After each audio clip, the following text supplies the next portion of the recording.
The opening strikes immediately with the realization that every moment of your life, you are either wielding your mind as a weapon that cuts through obstacles and builds your future, or you are sitting inside it like a prisoner, staring at walls you built yourself. This isn't about positive thinking or motivation. This is about the brutal truth that your brain, the most powerful tool you possess, has either been sharpened into a blade that carves your destiny or rusted into bars that hold you captive in patterns of fear, doubt, and paralysis.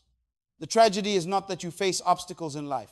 The tragedy is that most people never realize their biggest obstacle is the 3 pounds of matter between their ears that they've allowed to become a torture chamber instead of a war room. There is a special kind of hell reserved for people who think too much and act too little, and you know it because you've lived there.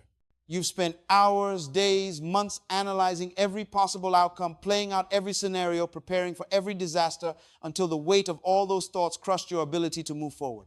Your brain wasn't helping you. It was burying you. Every morning you wake up, and the first battle isn't with the world outside, it's with the voice inside that tells you you're not ready, you're not good enough, you're going to fail. People will laugh. You'll be exposed as a fraud.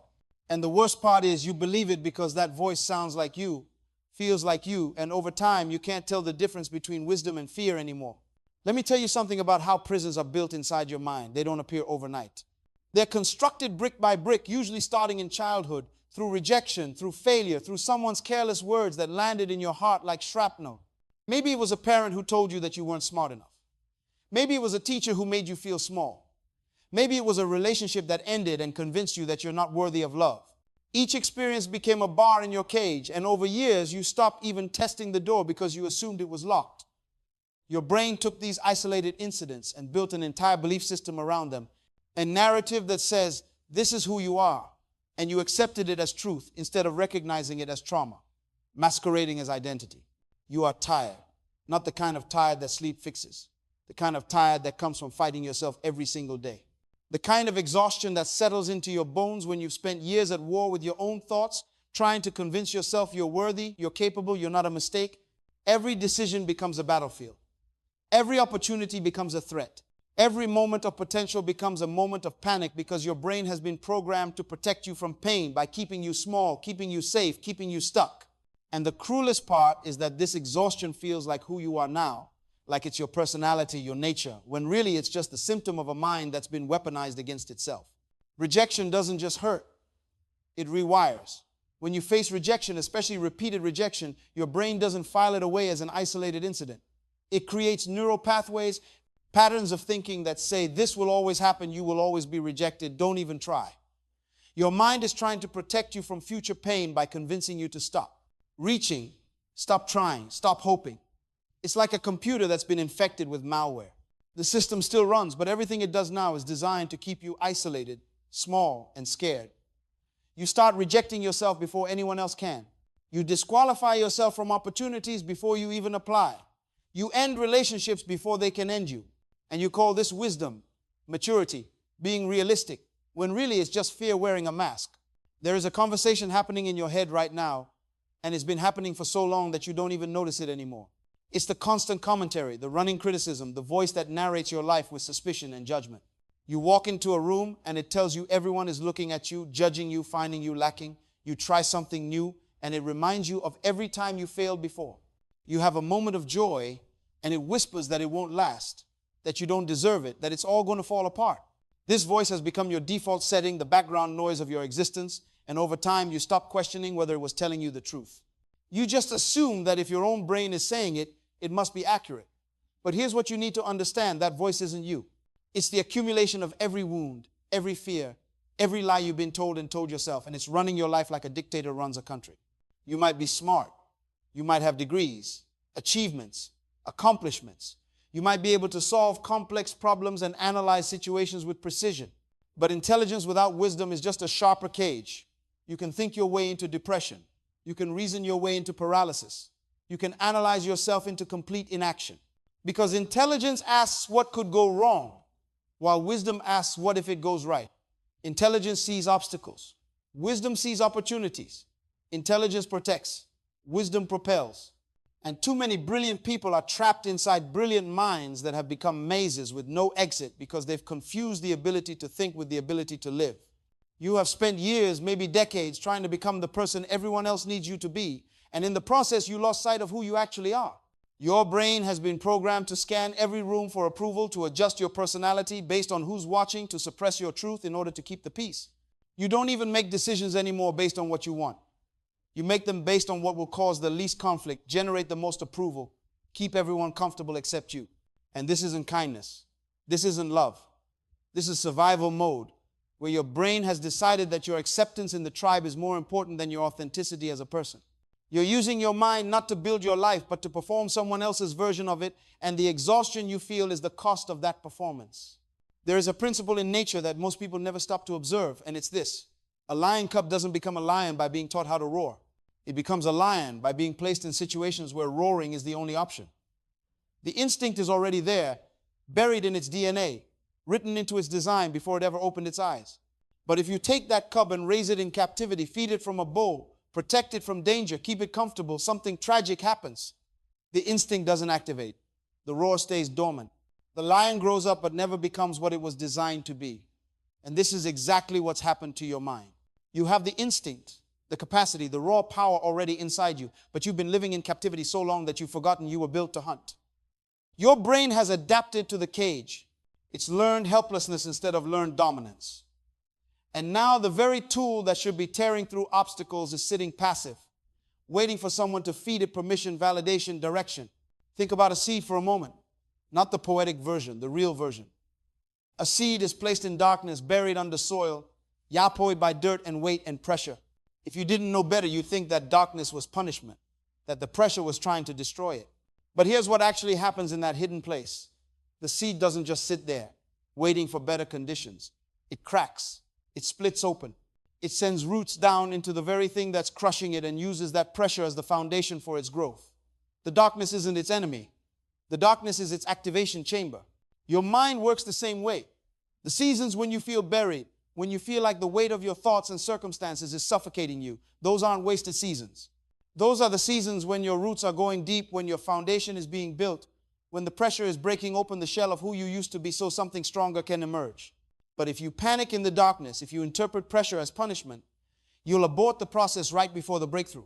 Every object in existence was designed by someone or something with a specific function in mind. And if you want to know how that object is supposed to work, you don't ask the object, you ask the manufacturer. A car doesn't decide its purpose. The engineer who built it does. A building doesn't determine its function. The architect who designed it does. And you, with all your complexity and capacity, were not an accident thrown together by chance. You were manufactured with intention, designed with purpose. And if you want to know what you're supposed to do with your mind, you can't just listen to your feelings or your fears or the voices of people who don't even know their own purpose. You have to go back to the manufacturer. You have to understand that your brain wasn't given to you to torture you with anxiety and spiral you into depression. It was given to you to solve problems, create solutions, build futures, and transform environments. But somewhere along the way, you started listening to the damage instead of the design, and your mind became a reflection of your wounds instead of your blueprint. There's a reason pottery goes through fire, and it's not because the potter hates the clay. It's because heat is the only thing that transforms soft, shapeless mud into something solid, permanent, useful.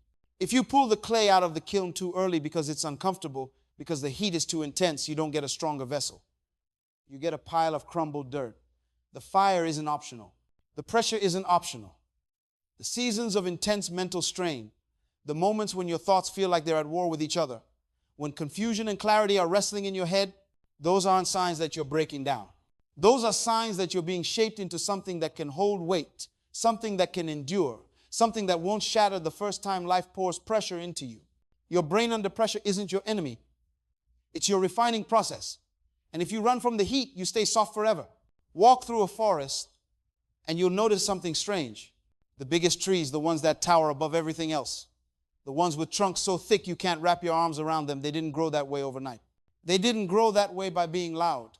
They grew in absolute silence, year after year, season after season, while nobody was watching, while nobody was applauding, while nobody even knew they existed.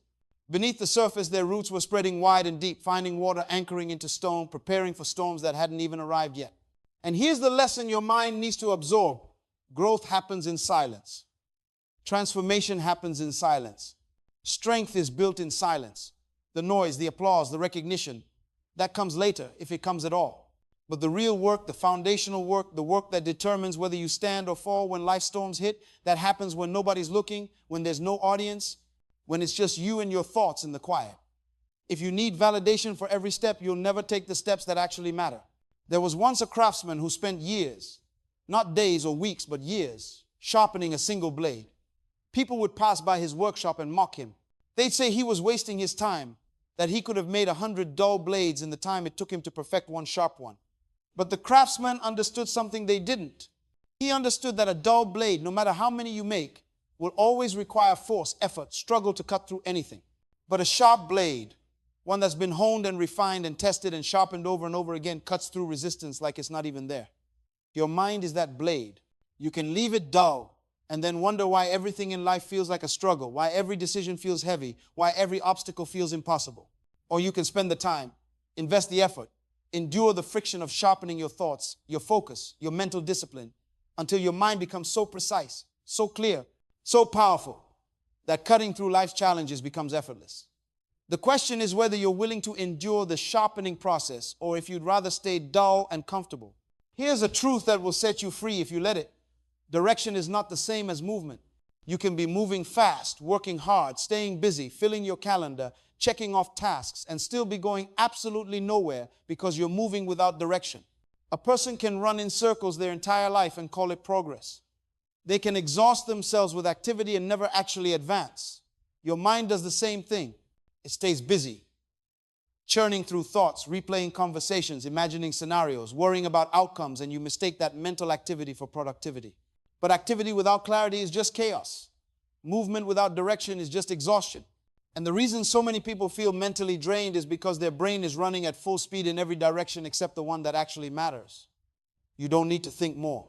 You need to think with precision. You don't need more ideas. You need the right idea. You don't need a busier mind.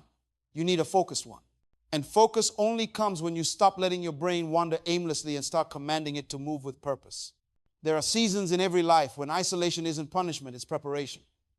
When God, the universe, life itself pulls you away from the crowd, strips away the distractions, removes the people you thought you needed, it's not because you're being abandoned. It's because you're being recalibrated. Your mind has been shaped by the voices around you for so long that you've forgotten what your own voice sounds like. You've been programmed by other people's expectations, other people's fears, other people's limitations, and now you're living a life that was designed by committee instead of conviction. The isolation forces you into a confrontation with yourself. It removes the external noise so you can finally hear the internal truth. And yes, it's uncomfortable. Yes, it feels like loneliness. But loneliness and solitude are not the same thing. Loneliness is feeling empty because you're disconnected from others. Solitude is feeling full because you're finally connected to yourself. Your mind needs these seasons. It needs the silence.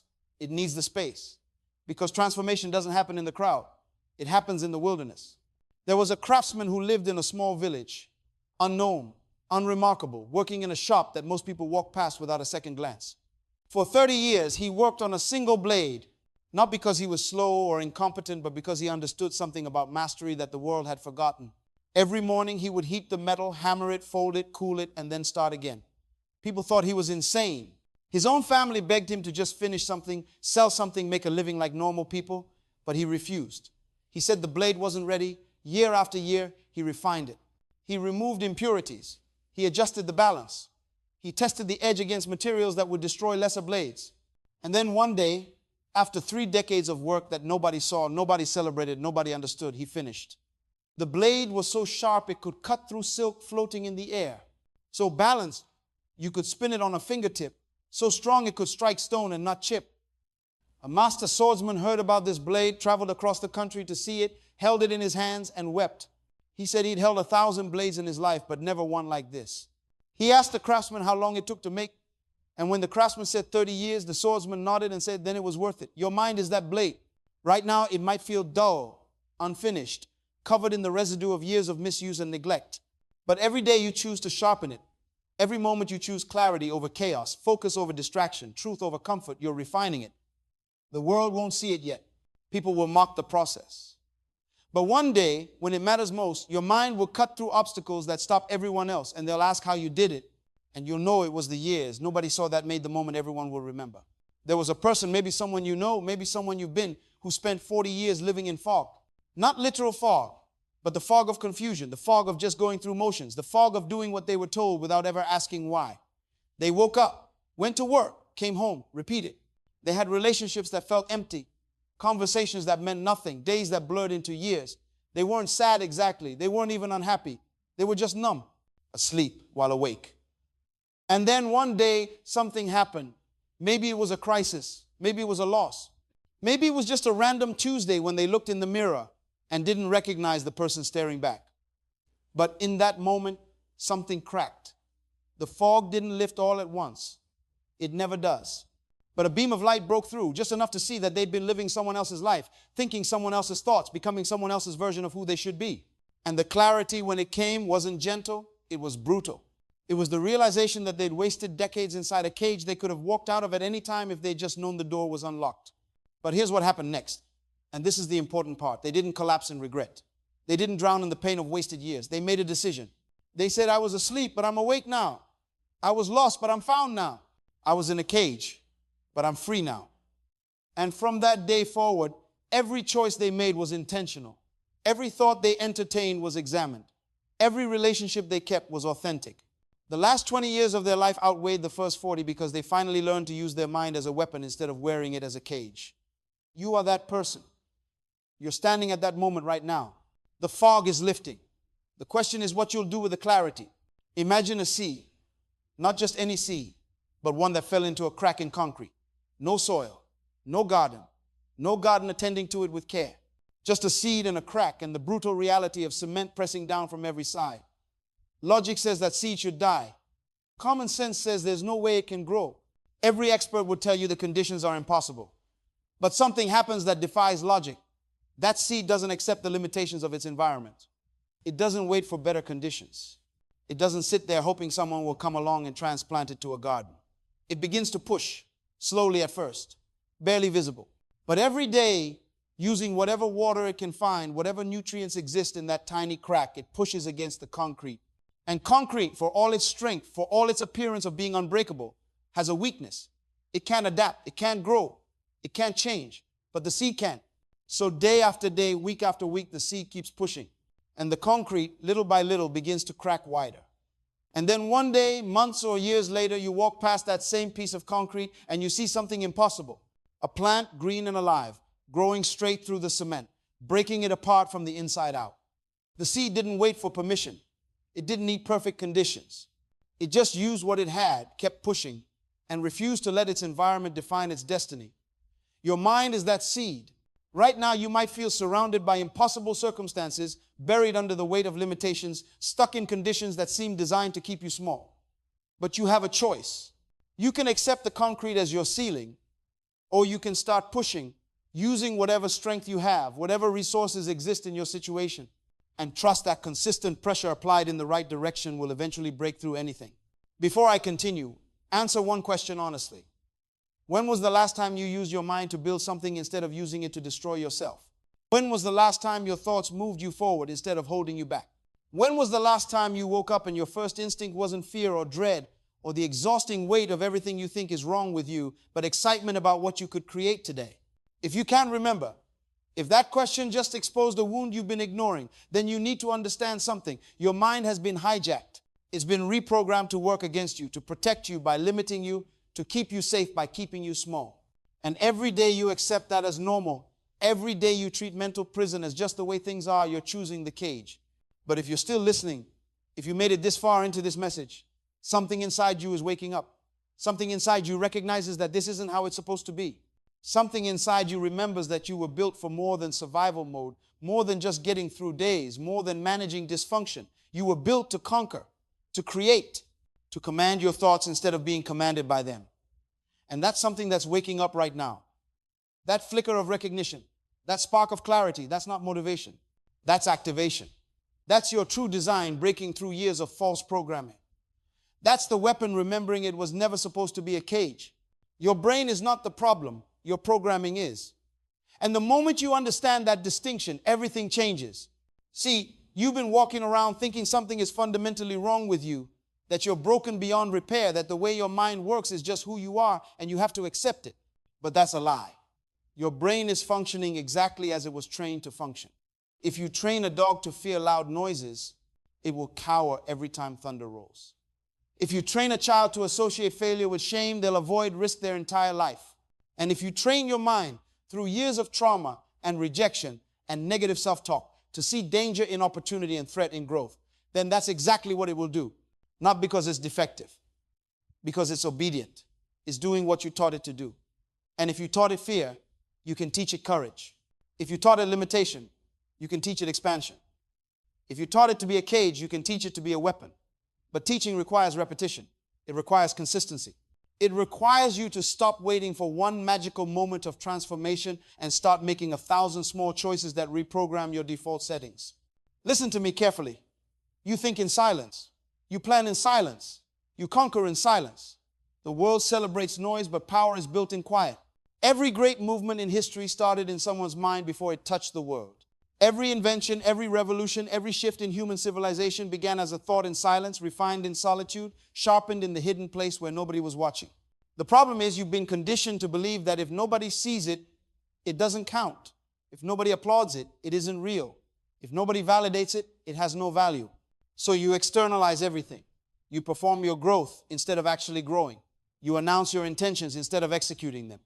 You wait for people to believe in you before you believe in yourself.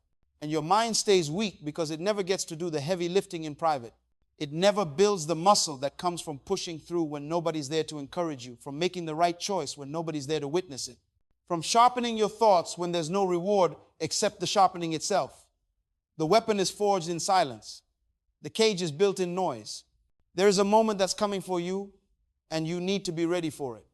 It's the moment when everything you thought you knew about yourself will be tested.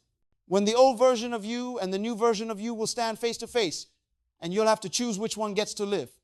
That moment might look like an opportunity that terrifies you. It might look like a door opening that you've been too afraid to walk through. It might look like someone finally seeing your value and you having to decide if you'll believe them or reject it because you've gotten comfortable in your smallness. In that moment, your brain will do what it's been trained to do. It will show you every reason why you should stay where you are. It will replay every failure, every rejection, every time you tried and fell. It will paint vivid pictures of all the ways this could go wrong. And if you're not ready, if you haven't been doing the work of reprogramming, you'll listen to it. You'll back down. You'll choose the cage again. But if you've been sharpening your mind, if you've been practicing the discipline of questioning your fear instead of obeying it, if you've been teaching your brain that you are the master and it is the tool, then in that moment you'll recognize the voice of the old programming and you'll override it. You'll feel the fear and move anyway. You'll hear the doubt and decide anyway. And that will be the moment the cage becomes the weapon. Here's what nobody tells you about freedom. It's not a destination. It's a decision you make every single day. You don't arrive at mental freedom and then get to coast. You don't reprogram your mind once and never have to do it again. Every morning you wake up, you're choosing between the weapon and the cage. Every time you face a challenge, you're choosing between the old patterns and the new ones. Every time your mind tries to pull you back into fear, into limitation, into the comfortable prison of low expectations, you have to choose again. And some days you'll choose wrong. Some days the old programming will win. Some days you'll feel like you're back at the beginning, like all the progress you made was an illusion. But here's the truth that will keep you going. Regression is not erasure. A bad day doesn't undo a good month. One moment of weakness doesn't cancel out a season of strength. You're not starting over. You're continuing. And every time you choose the weapon over the cage, even after you've chosen the cage 100 times before, you're reinforcing the new program. You're making it stronger. You're making it your default until one day you realize you don't have to fight as hard anymore because the weapon has become who you are. Let me paint you a picture of what's possible when you finally unlock your mind. Imagine waking up and the first thought that enters your head isn't dread but anticipation. Imagine walking into a room full of people and instead of scanning for judgment, you're scanning for connection. Imagine facing a challenge and instead of immediately calculating all the ways it could destroy you, you're calculating all the ways you could conquer it. Imagine having a thought that used to spiral you into anxiety and being able to observe it, examine it, dismantle it, and choose a different thought. Imagine relationships where you're not performing, not hiding, not shrinking yourself to make others comfortable, but showing up as exactly who you are because you finally know who that is. Imagine work that doesn't drain you because you're not fighting yourself the entire time you're doing it. Imagine silence that doesn't terrify you because you're not afraid of your own thoughts anymore. Imagine a mind that works for you that builds for you, that protects you without limiting you, that challenges you without destroying you. That's not fantasy. That's what happens when you stop treating your brain like it's the enemy and start treating it like it's the most powerful weapon you'll ever own. But here's what I need you to understand, and this is critical. The weapon doesn't activate itself. The cage doesn't unlock itself. You have to do it. Nobody's coming to save you from your own mind. No therapist, no medication, no relationship, no amount of success or money or validation is going to reprogram your thoughts for you. They can help. They can support. They can create conditions for growth. But the actual work of taking your thoughts captive, of questioning your patterns, of choosing new responses, of building new neural pathways, that work is yours alone. And it's hard. It's harder than anything you've ever done because you're fighting years of programming, layers of trauma, generations of inherited dysfunction. You're going to war with the most familiar parts of yourself. And there will be days when you wonder if it's worth it, when you'll be tempted to just accept the cage because at least it's comfortable, at least it's known. But I'm telling you now, from the other side of that battle, it is worth it. Every moment of discomfort, every day of fighting yourself, every time you choose growth over comfort, it's worth it. Because the alternative is spending the rest of your life as a prisoner inside your own head, and you weren't built for that. So here's your assignment, and it starts today. Not tomorrow when you feel more ready. Not next week when circumstances are better. Today. Right now. You're going to pick one thought pattern that's been running your life and are going to challenge it. Just one. Maybe it's the thought that you're not smart enough. Maybe it's the belief that people always leave. Maybe it's the fear that you'll fail at anything you try. Whatever it is, you're going to catch that thought the next time it shows up, and instead of just accepting it as truth, you're going to ask it 3 questions. Where did you come from? What evidence do you actually have? And what would I do if I didn't believe you? Those 3 questions are the beginning of reprogramming. They're the first strike of the hammer on the metal that will eventually become your blade. And you're going to do this every single day with every single thought that tries to cage you until questioning becomes your reflex and choosing becomes your power. Your mind will tell you this is too simple to work. It will tell you that real change requires something more dramatic, more expensive, more validated by experts. But that's the old programming talking, trying to keep you from doing the one thing it fears most. You taking control. Don't listen to it. Start simple. Start small. Start today. Because transformation isn't a lightning bolt that strikes you and changes everything in an instant. Transformation is 1,000 tiny decisions made over and over in moments when nobody's watching until those decisions become your character and your character becomes your destiny. You've spent years building the cage. Be patient with yourself as you build the weapon, but be relentless. Be consistent. Be unmovable in your commitment to becoming the master of your own mind. There's a version of you that exists beyond this moment, beyond the fear, beyond the limitation, beyond the cage. That version isn't hoping you figure this out. That version is waiting for you to step into the identity that was always yours. That version knows what you're capable of. That version has already conquered what you're still afraid of. That version is living the life you think is impossible. And the distance between who you are now and who that version is, it's not as far as you think. It's not some magical leap across an impossible gap. It's just a series of choices. Choices to think differently. Choices to respond differently.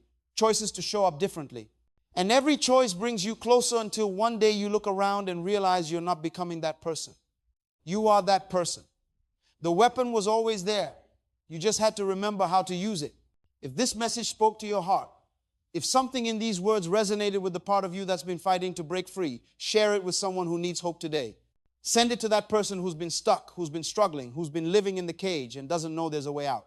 And if you want more messages that grow your soul, that challenge your thinking, that remind you who you were built to be, subscribe, because your journey has just begun. This isn't the end of the conversation. This is the beginning of your transformation. The cage is opening. The weapon is in your hand. Now, the only question that matters is what you're going to do with it. The truth is, you've been carrying the key to your freedom the entire time. Every moment you spent thinking you were trapped, you were actually one decision away from liberation. Every day you believed your mind was your prison, it was waiting to become your greatest asset. The cage was never locked. You just forgot how to open it because you spent so long believing it couldn't be opened. But now you know. Now you've seen what's possible. Now you understand that the same mind that has tortured you with fear and doubt and endless spirals of negative thought is the same mind that can build empires, solve impossible problems, create beauty from nothing, and transform your entire reality. It was never about getting a new mind. It was always about reprogramming the one you have. From this moment forward, you're going to notice something. You're going to catch yourself in the middle of old patterns, old thoughts, old fears, and instead of being discouraged that they're still there, you're going to recognize them as opportunities. Every time that voice of doubt speaks up, that's not failure. That's your chance to override the program. Every time fear tries to stop you, that's not evidence that you're broken. That's your invitation to prove you're being rebuilt. The old you would have listened and obeyed. The new you recognizes the voice but chooses a different response. And with every choice, with every override, with every moment you pick the weapon over the cage, you're becoming someone unstoppable. You are not who you were yesterday. You are not bound by the limitations that held you last year. You are not defined by the trauma that shaped you or the rejection that wounded you or the failures that taught you to play small. You are defined by what you do next, by the choice you make right now, by whether you close this message and go back to sleep or whether you take this awakening and let it fuel the rest of your life. Your mind is the most powerful force you will ever control. It can build or destroy. It can imprison or liberate. It can keep you small or make you unstoppable. The choice has always been yours. The power has always been yours. And now that you know, now that you see it clearly, there's no going back to ignorance. There's only forward, only growth, only the relentless pursuit of becoming the master of your own mind. The weapon is in your hand. It's time to use it.